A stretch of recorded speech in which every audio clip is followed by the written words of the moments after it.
tapi mungkin efektivitasnya di late game agak Berkurang. Agak berkurang Iya, dibandingkan benar. Estes. Yang Setuju. malah di late game nanti bakal lebih berat lagi, ditambah Bigetron sangat solid menurut gue untuk team fight-nya. Jadi menurut gue wise sekali dari Todak mengamankan Estes, sedangkan dari sisi lain Bigetron melepas Selena.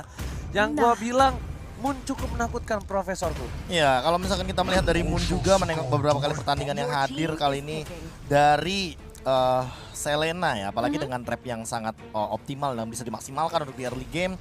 Hal ini yang makin lebih membuat Todak seperti seolah-olah mereka confident untuk secure the early game. Mereka udah ban dulu nih Popol Kupanya. Mereka tahu mereka tidak akan memainkan Popol Kupa kalau seandainya Selena ini benar-benar terlepas. Dan akhirnya ketika Selena terlepas, nggak ada Popol Kupa, nggak ada kontes untuk trappingnya. Dan kali ini mapping mungkin untuk early game, untuk 2 menit awal, Todak mereka bisa saja lebih mengungguli kalau misalkan Selena dari Moon mampu untuk melakukan ganking early yang cukup matang. Tapi Moy kali ini mengamankan Kufranya. Ini balik lagi ya, back in the day. Fun fact yang KB dapatkan kemarin ketika Moy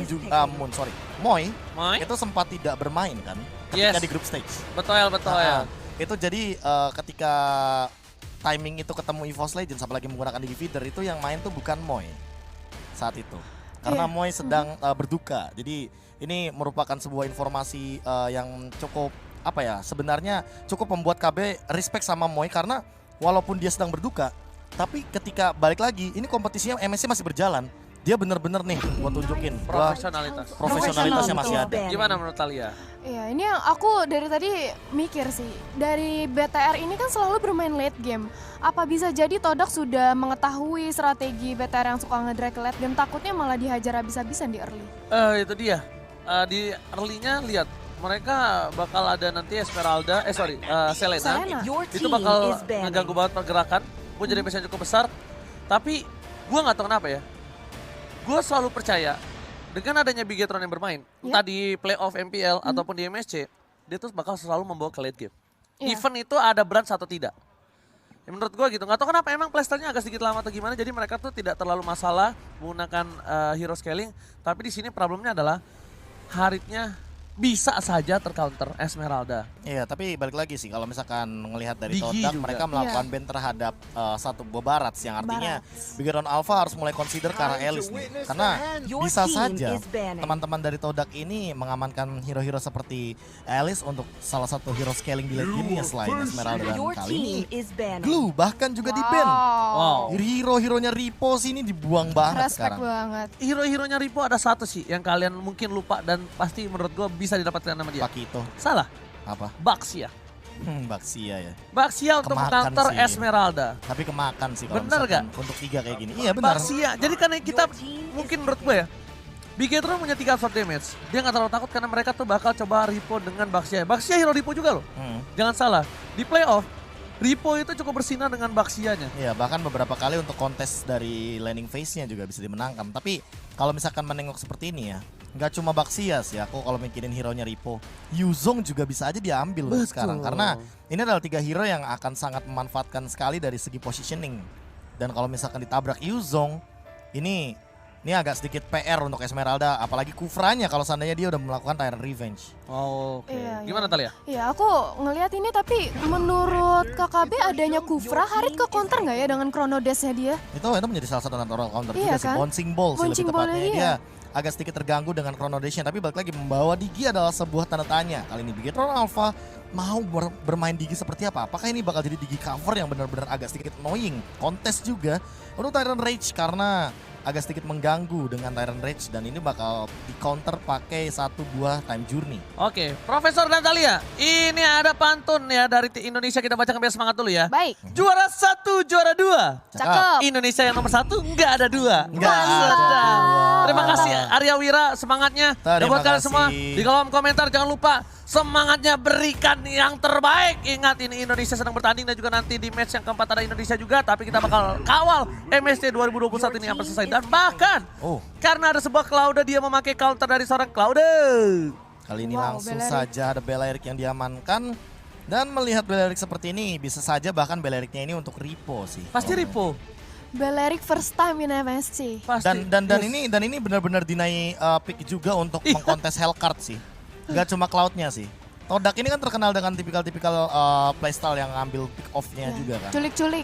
Nah, kali ini udah ada sedikit ekspresi yang dimunculkan oleh teman-teman Todak, dan bahkan dari Cikunya kayaknya either dia pakai Cloud ini kayaknya bakal ditaruh di God Lane atau di jungler ya. Mereka masih butuh satu damage dealer lagi sih jujur-jujurnya. Karena Esmeralda di EXP lane ketemu sama Belerik, ya oke lah kalau misalkan untuk early dia mungkin bisa zoning out, tapi misalkan udah di late game ya agak berat. Jadi ternyata Esmeraldanya bakal ditaruh di gold lane mungkin sekarang. Iya, berarti ini Uranus. udah pasti Cloud menjadi jungler ya. Oke. Tapi Cloud menjadi jungler, tapi kalau menurut gue pribadi ini agak sedikit untung menurut gue liat Bigetron dengan adanya satu orang Belerik. Walaupun 3 awal pick dari Bigetron tercounter dengan Esmeralda. Ya, Tapi kita bakal lihat. terkontes banget ya. Terkontes banget. Makanya kita bakal lihat seperti apa permainan di dalam sana. Tapi Ini dia Bigetron Alpha dengan Matilda, DJ Harit carry, Belerik Todak dengan Selena Kufra, Esmeralda Cloud, Uranus. untuk kali ini Thalia dari segi traffic. Kita nggak melihat timnya dan nggak melihat gameplaynya. Traffic dari Todak dan juga Bigetron. Menurut Thalia? Aku percaya dengan adanya Kari dan Belerik sih. Ini counter pick dari Bigetron, jadi aku BTR. Oke, BTR. Profesor KB. Late game secure Bigetron Alpha. Let's game secure Bigetron Alpha. Tapi buat kalian sama di Indonesia, nggak ada pilihan, harus mendukung tim Indonesia. Jadi kita bakal langsung menuju ke Lane of Dawn MSC 2021. This is it. Akankah Indonesia mengangkat pialanya lagi di tahun ini? Langsung saja kita dukung masuk ke Lane of Dawn. Dan jangan lupa untuk spam di kolom komentar hashtag IndoPride, IndoPride-nya yes. untuk mendukung tentunya teman-teman yang sedang bertanding baik dari Bigetron Alpha atau nanti di match yang keempat ada EVOS Legends. Oke. Tapi belum apa-apa, ini di early aja udah di-cutting mininya langsung di bottom lane. Oke, Ciku harus menggunakan retribution-nya. Dritz kali ini menjadi satu buah Digi Venus sepertinya. Tapi ternyata para pemain dari tim Bigetron Alpha, mereka memilih untuk mendapatkan satu buah rotasi di arah mid-nya. Momo di sana bersama dengan seorang Moi. Benar-benar ditemani begitu saja. Dan bahkan, kita lihat di sini. Ya kalau misalkan melihat dari pergerakan teman-teman Bigetron Alpha, mereka bahkan belum melakukan rotasi yang benar-benar terlalu over, tapi itu sekarang First Blood kali ini sudah dimunculkan Digi Venus dan bahkan junglernya Ciku dimakan begitu saja. Moon harus mendapatkan satu buah jungle-nya terlebih dahulu, tapi ternyata Rainbow juga bakal coba dipaksakan keadaannya. Diambil oleh seorang Momo. Oh my god, Esmeralda menggunakan purple buff di awal dan bahkan Rainbow menahan retribution-nya. Rainbow. Kenapa lebih memilih untuk menahan dibandingkan untuk mendapatkan satu buah retribution di sana, Profesor? Iya, aku juga nggak tahu sih apakah itu mungkin karena dihalau dengan jarak yang mungkin sudah terlalu diving sih. Kalau misalkan sekarang melihatnya Dreams juga, kalau misalkan kita lihat di bagian top lane, dia benar-benar nempelin Cikunya banget. Dia kejar Cikunya kemanapun Ciku bergerak. Oke, jadi sama-sama mengganggu ya. Tapi di sini posisinya Thalia kalau misalnya agak di arah late game nanti, yang lebih berasa tuh dari Ciku ketimbang Rainbow. Kenapa? Iya. Rainbow masih bisa ngeluarin poke damage. Benar-benar, tapi ya ini kita lihat karena ada Kufra, Esmeralda, Uranus, harusnya sih masih bisa menjadi kerupuk di late game sama Kari ya. Yes, bener banget, bakal jadi kerupuk banget. Tapi Trips bakal ngereset semua skill bomnya dulu, biar 3 bomnya muncul lagi. Ciku harus balik. Dan bahkan Rainbow kali ini berhasil mendapatkan satu orange buff, dipaksa ke arah seorang Moi. Dipaksa kali dengan harga dibuat dari seorang KYY, dilempar begitu saja lele dari seorang Moon. Tapi ternyata hanya ngelewatin ketek dari para pemain dari tim Bigetron Alpha saja. Belum ada yang terkonek sama sekali, tapi di sisi lain sudah ada Falling Star Moon menaik ke arah 3 orang. Bahkan kali ini langsung aja di reset turtle-nya. Flicker sudah ke arah belakang, Ripo terkena satu bola lele, tapi ternyata ada satu bola soul bomb membuat seorang Moon terkena sakit sekali. Bulir-bulir jeruk terbaik Indonesia memberikan damage yang cukup besar terhadap seorang Moon. Padahal di early game, tapi lihat Cikunya Thalia. Cikunya cukup sekarat dan langsung dipop-up aja Blazing Duet mencoba untuk didapatkan. Kali ini Ki berhasil mendapatkan shutdown terhadap Ciku. Kombinasi KYY bersama dengan seorang Chris. Lihat KYY menimbulkan mimpi yang indah dan bahkan mimpi buruk untuk tim dari Todak. Sedangkan pasukan dari Bigetron Alpha berjaya mengamankan 2 poinnya kali ini. Thalia dan juga Profesor KB. Iya, bahkan reset demi reset dilakukan oleh seorang Dreams. Dia juga bawa tenacity, makanya dia agak cukup tanky di depan sana ketika Ciku mencoba untuk melakukan setup, ngambil poin-poin kill dari Dreams. Rainbow bahkan dia tidak peduli sama turtle-nya. Oke, Moi di belakang sana, apakah coba dipasang menuju ke arah seorang Rainbow. Ditahan oleh seorang Pilot Rainbow. Dikembalikan keadaannya, satu poin diamankan. Looking for double kill. Ngomong gak boleh pulang, mau jadi koin tapi sendiri di sana. Soul Bomb Take down. Oh my god. Permainan yang luar biasa. Ripo lagi-lagi menyelamatkan hari, bukan hanya lewat Bigetron tapi Rainbow. Kali ini terselamatkan jiwa dan raganya. Sementara itu tanpa membuang waktu langsung aja diamankan untuk turtle yang pertama oleh seorang Karimun. Cukup sekarat, dia Pit kali ini Ki mencoba untuk mengincar dan mega kill berhasil didapatkan oleh Ki. Matilda mega kill di early game ini bukanlah hal yang baik. Bahkan Thalia kali kita bakal lihat Cikunya masih level 5. Terpaut satu level oleh seorang Rainbow dan bakal disusul oleh seorang KYY jungler. Dan ingat, Cloud itu hero yang cukup berat di early game. Cloud tidak punya damage di early game, Profesor dan juga Thalia. Cloud butuh waktu. Tapi ketika di late game nanti, Cloud ini bakal sedikit kesulitan melawan Kari berbeda dengan melawan Granger. Karena stacknya bakal tembus lewat WON-nya. Ini berat banget untuk Ciku. Dia tumbang 3 kali dan bahkan dia masih level 5 sebagai jungler. Dan lihat bagaimana Rainbow. Dipaksa begitu saja oleh seorang Rainbow. Ada poin di depan sana. Ripo masih melakukan ultimate dibuka untuk seorang Momo saja. Biarkan dia mendekatkan Rainbow. Tapi Rainbow masih bisa mengejiggle. Ada poin di sana. Sekali-kalinya. Bahkan didapatkan oleh seorang KYY. Mengawal dengan baik. Kali ini pas Pambo. Pasukan pengaman Rainbow. Ya, sementara itu di bagian bawah Cloud, Ciku masih berusaha untuk mengumpulkan stacknya karena seperti yang Ranger Mas bilang, Cloud ini butuh power spike ya. Betul. Dimana harus ada Demon Hunter dan juga Golden Staff terlebih dahulu. Betul bukan sembarang betul. Momo di bottom lane, bakal coba dipasang. Ada Ciku di sana, stacknya copot. Stacknya copot, lihat. Blazing Blade hanya clear minion saja, nggak ada damage tambahan. Bahkan Ripo yang datang dengan tiba-tiba, kalau Ciku ditempel oleh seorang Ripo bakal tumbang. Men, biar top lane sana, dipaksa oleh dengan Rainbow. Oh my god, lagi-lagi Bigetron menunjukkan taringnya di game pertama kali ini. Bahkan 7 game, membuat Todak tak berjaya. Yes, saling berusaha untuk membalaskan dendam, tapi kali ini Ciku keadaannya cukup terpressure. Bahkan kita lihat di area bottom lane saling cutting minion udah langsung ditungguin aja di river karena akan ada datangnya turtle sebentar lagi. Gila, jujur ini kayaknya cukup egois sih, tapi egois yang bagus banget. Damage-nya besar banget kami. Langsung dipasang sekali ke dalam belakang Ciku. Where are you going?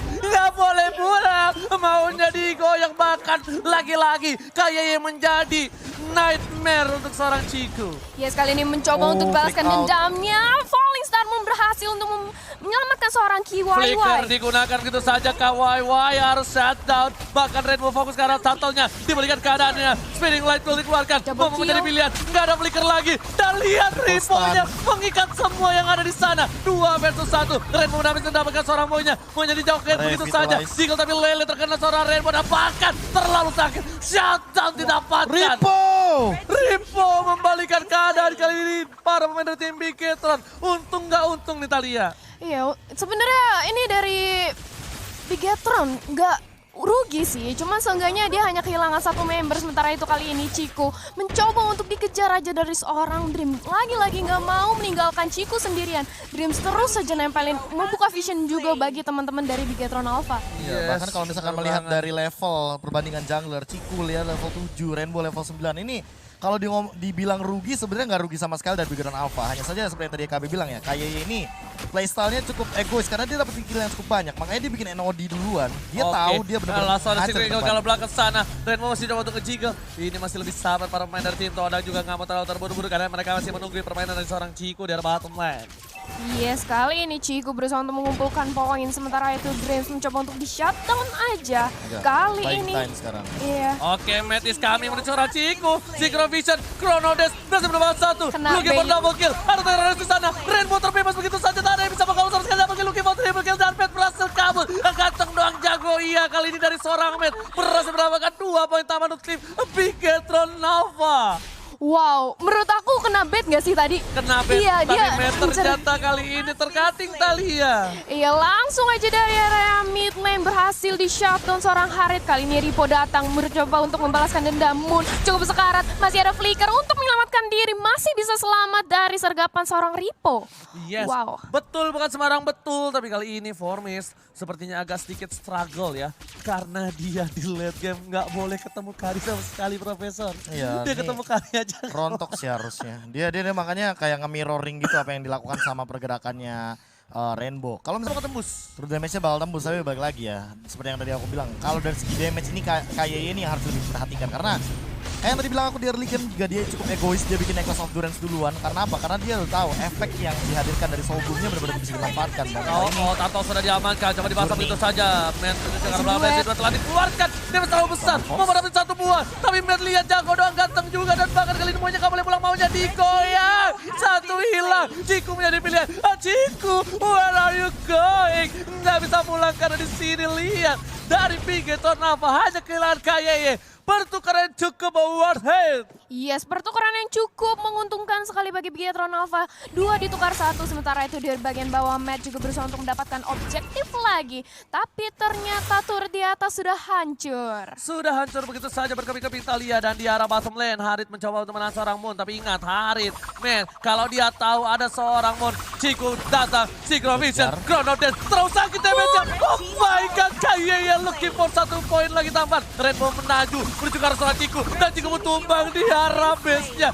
Pasukan Todak kali ini tak berjaya menyelamatkan satu turret dari bottom lane dari Bigetron Alpha. Yes, kali ini Formes datang untuk membackup, tapi sudah ada reverse time mencoba untuk dijadikan geprekan aja. Gak mau terlalu agresif lagi dari seorang Kari, pukul mundur sejenak. Iya, bahkan kali ini kayak mereka butuh objektif banget sih, karena mereka juga harus benar-benar lebih unggul dari sisi objektif. Kari apalagi kalau misalkan kita ngomongin masalah turret, dia tidak terlalu on turret banget. Dia bukan tipikal yang pushnya benar-benar cepat.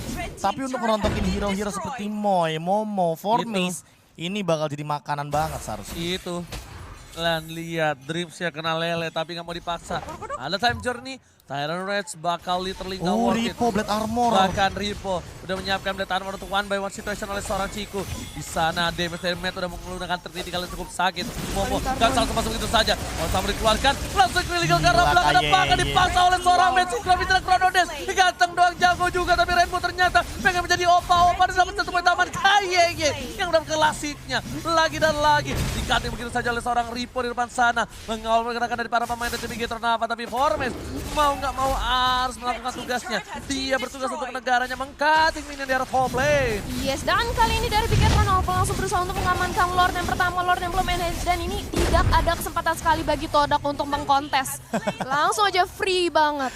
KYY dia cuma ngezoning out di depan, recall karena dia tahu sih dia punya guided wing dan di belakang ada Dreams dengan setup yang cukup manis. Formace bahkan untuk melakukan cutting minion, well dia harus mikir-mikir untuk sekarang karena tapi dia dapetin Purple buff, iya. Iya, balik lagi sih. Kalau misalkan untuk Kari di late game, dia nggak terlalu butuh-butuh banget untuk dari Purple buff. Ini dia perbedaan dari kedua jungler. Balik lagi, KDA akan sangat berpengaruh karena Ciku juga terkadang dia bermain untuk melakukan kill agak sedikit tinggi intensitasnya.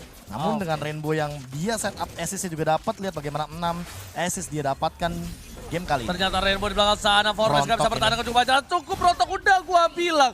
Nggak boleh bertemu dengan sama seorang Rainbow sama sekali. Dan bahkan Rainbow, kalau nanti dia udah punya 1 buah Thunderbelt, itu bakal bisa kita lagi ke arah Esmeralda.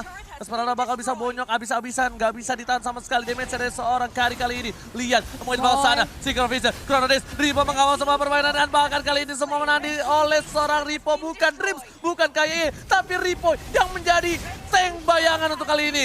2 pemain tersisa dari para tim Todak, apakah pasukan Indonesia berjaya mendapatkan game yang pertama? Melalui dua dikeluarkan, KYY menjadi pilihan, Flicker masih ada, tanpa Ciku gak punya apa-apa lagi. DCC Indonesia bakal coba untuk mengamankan game pertamanya. Difokusin begitu saja oleh seorang Ripo, terlalu memaksakan. Formes harus hilang, Moon harus hilang, dan wipe out hampir saja didapatkan oleh tim Indonesia. Game yang sangat cepat sekali berhasil diamankan oleh Bigetron Alpha di game yang pertama. Dan ini agak berbeda dengan statement saya yang pertama tadi. Iya, kenapa? Agak cepat ya. Iya, 11 menit kurang lebih. Kayak balik lagi ya, karena tadi sempat Ranger Emas bilang bahwa late game itu ada atau tidak adanya brands kan? Iya makanya, Tapi statement saya sepertinya salah. Iya. Enggak. Ini bodoh, keren nih, ada backgroundnya bodoh. Langsung inilah dia yang tadi draft yang sudah bertanding juga. Langsung kita lihat dari sisi itemnya ini. Cukup menarik menengok bagaimana Dreams bahkan mengamankan first itemnya. Dia ada di Dominance Ice dan setelah itu dia bikin Athena Shield untuk menghindari deal damage dari Momo dan juga Moon dan KYY sih. Tadi aku sempat bilang kan bahwa playstyle KYY ini cukup egois. Kenapa? Karena dia bikin NOD duluan, dia nggak peduli sama yang namanya efek dari cooldown reduction. Dia ini egois untuk timnya. Jadi dia yakin dia bikin damage deal duluan, dia mainin penetrationnya. Dia juga kill banyak banget, 8 poin kill bahkan tadi unstoppable kita lihat Ranger Emas dan juga Thalia di menit-menit awal. Makanya di sini kita sempat melihat beberapa kali Ciku juga tertangkap oleh Circling Eagle daripada seorang kayak Matilda di awal game seperti ternyata masih efektif sekali untuk melakukan dealing damage dengan scaling dia dari Soul Bloom. Dan sementara itu kalau misalkan melihat dari sisi item